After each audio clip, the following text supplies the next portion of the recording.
Vamos falar sobre choque e fake choque. Talvez aí um dos temas que mais trazem dúvidas nos meus seguidores e eu venho hoje explicar tudinho que você deve observar para deixar de ser liquidez acreditando em choque falso. Com certeza esse vídeo vai te ajudar em muito. Claro, aquele pedido de sempre antes, se você não é inscrito ainda, não deixa de se inscrever ou até mesmo de curtir a nossa playlist de SMC que eu tenho certeza que vai te ajudar bastante, tá bom? Bora lá pro conteúdo. Bom, vamos pro gráfico, bora rabiscar e eu vou fazer aqui tudo com vocês neste momento. Primeiro vocês precisam entender o que é um choque. O choque, basicamente, é a mudança de direção da tendência, né? O mercado perde um fundo válido. A partir daqui, muitos canais no YouTube já falam que a gente tem o choque acontecendo, né? A mudança de direção da tendência. Pela explicação básica, a gente pode entender que a partir da perda de um fundo válido, o que isso significa? Um fundo que fez o rompimento de um topo, ou seja, de uma quebra de estrutura, quando ele começa a trabalhar em movimentos descendentes, fazendo um fundo mais baixo, a expectativa é de que o mercado faça esse movimento a partir de então, né? Isso no livro é uma maravilha.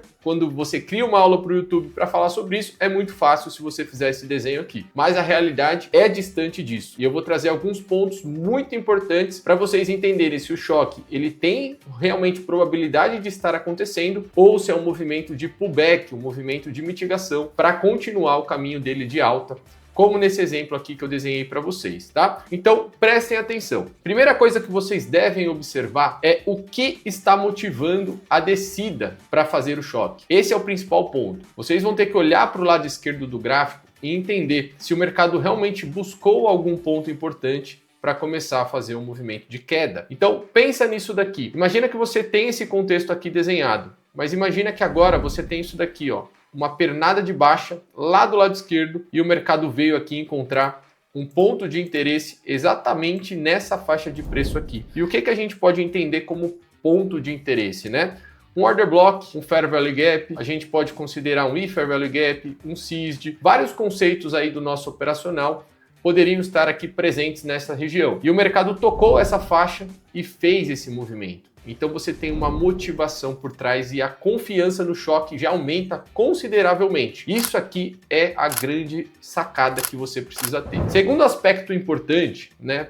Você, principalmente se não tiver aqui do lado esquerdo essa pernada de baixo, você precisa entender o quê? Ficou alguma coisa para trás nesse movimento de alta que o mercado ainda não fez a mitigação, ou seja, um ponto de interesse lá embaixo, no começo dessa trajetória de alta. Vamos criar esse outro cenário aqui para ficar mais claro para vocês. Vamos imaginar um order block presente exatamente aqui nessa região, sendo um order block de alta, tá? Um order block comprador. Esse movimento estando presente aqui, você vai ter, obviamente, uma possibilidade de continuidade da alta se o mercado vir buscar essa região para voltar a subir. Então, ao invés de ir simplesmente acreditando no choque, simplesmente pela perda de um fundo, você pode sim imaginar que ele pode voltar a subir depois de mitigar essa região, porque é isso que o mercado faz o tempo inteiro. Dentro de um movimento de alta, ele volta para capturar fundo, mitigar e continuar o caminho dele altista.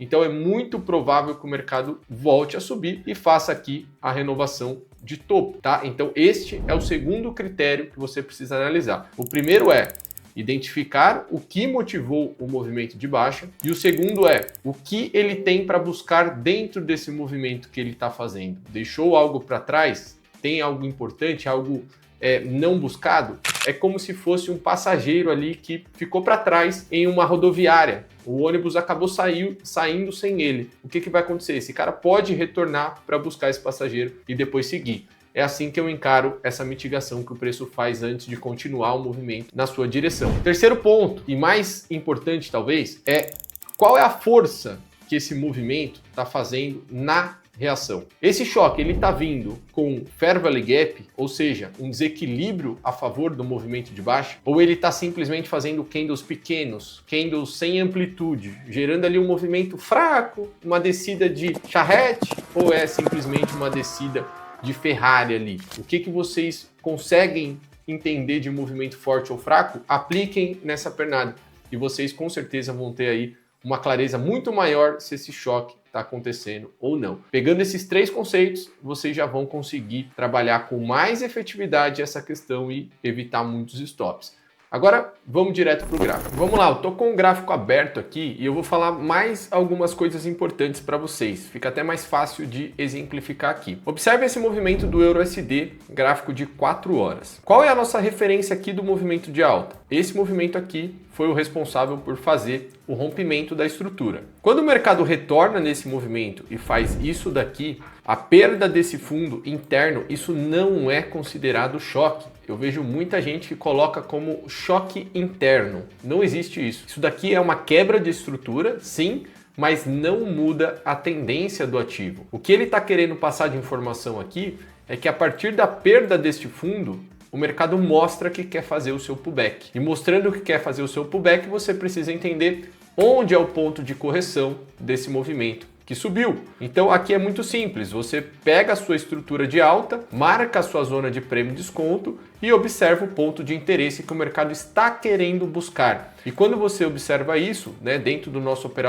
operacional a gente tem várias regiões de valor, a gente encontra aqui um Fair Value Gap exatamente nessa região, onde o mercado vem buscar, respeita e depois continua o caminho que ele estava fazendo. Então só foi um ponto de parada, ele só veio reabastecer a gasolina aqui nesse posto de combustível. Então sempre encontre o posto de combustível que o mercado está querendo buscar para continuar a sua viagem. Você vai conseguir pegar operações a favor sempre da tendência principal, se você conseguir identificar isso. Agora observe esse exemplo no EURUSD, o mesmo gráfico, só que olhando o movimento e um tempo gráfico diferente. Notem aqui, o mercado tinha um order block no semanal lá do passado de 2021 e a gente marcou inclusive isso daqui na nossa sala ao vivo para acompanhar uma possível reação nessa região. E adivinha o que aconteceu? Quando a gente joga lá para um gráfico menor, e a gente pode encontrar aqui, por exemplo, o gráfico de 1 hora, e encontra como que o mercado agiu nessa região, a gente vai perceber algo extremamente curioso e confiável. Percebam, antes de cair, o mercado faz aqui uma captura de liquidez, né? Que é praticamente uma assinatura institucional quando ele está querendo fazer um movimento longo. E quando ele faz esse movimento, ele perde o último fundo válido, o fundo que fez o rompimento do último topo nesse tempo gráfico. Então, quando ele faz esse movimento, ele gera o quê? Um choque. Então aqui você já tinha um motivador, que era o Fair Value Gap do semanal e o Order Block, e você, na sequência, teve uma captura de liquidez e uma forte reação vendedora, ou seja, você teve o seu segundo ponto aqui sendo validado, sendo um movimento de baixa forte em uma região vendedora. Isso para você traz uma excelente ideia de que o mercado realmente está querendo fazer esse movimento de baixa. E aí, na sequência, você tem várias movimentações mostrando para você a direção do preço. Aqui já seria uma entrada válida quando o mercado perde esse fundo e volta para fazer o pullback. Aqui já seria uma entrada, considerando aí o movimento, olhando pelo próprio 60. Mas não fazemos entradas pelos 60, nós esperamos uma reação dentro de uma estrutura micro e pegamos através desse movimento. Mas a gente não vai entrar nisso agora porque aqui o ponto é choque, tá? Percebam que o mercado depois ele vem e faz uma nova quebra para baixo. Essa nova quebra já é o boss. Aqui em cima era o choque, aqui já é o boss. Depois quando ele volta para mitigar novamente essa pernada e segue o caminho dele. Aqui é um exemplo de verdadeiro choque, motivado por uma região macro, com volume, com uma captura de liquidez e depois fazendo uma confirmação. O melhor trade é nessa outra pernada que ele faz, fazendo aqui essa mitigação.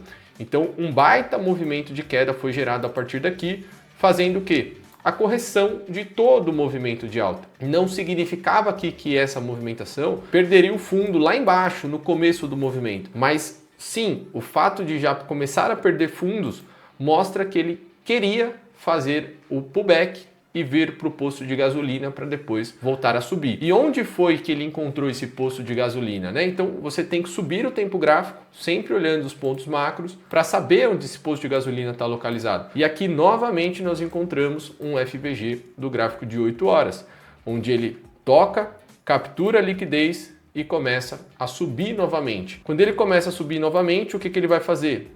Também vai fazer o choque dos 60 minutos. Se você desce lá para os 60 minutos, você vai ver que ele começa a quebrar topos a partir desse movimento, dando aqui o parecer de que iria para cima. E qual é a tendência natural aqui dessa movimentação do euro? É renovar topo, porque você está dentro de um movimento macro, o mercado fez o choque para fazer a correção, não perdeu lá o seu fundo principal desse movimento, abasteceu o combustível e voltou a subir. Então a tendência natural é essa renovação de topo aqui em cima e o boss macro. Eu tenho certeza que na sua cabeça pode estar um pouco confuso tudo isso daqui, mas porque provavelmente você não tenha treinado isso ainda no gráfico. Então a dica extra que eu dou para vocês é que vocês consigam fazer backtests observando o que eu passei aqui para ter a confiança de operar e com certeza encontrar os melhores movimentos para vocês conseguirem fazer as operações. Então é isso, vocês vão para o gráfico, observem, pensem nas coisas que eu falei aqui, eu tenho certeza que a qualidade das operações vão melhorar e muito, beleza? Se você curtiu esse conteúdo, não esqueça de deixar o seu like, mande no comentário aqui também se você já caiu em alguma armadilha de fake shock e se esse vídeo foi relevante para te ajudar aí a não cair mais nessas armadilhas, beleza? Até o próximo conteúdo e um abraço!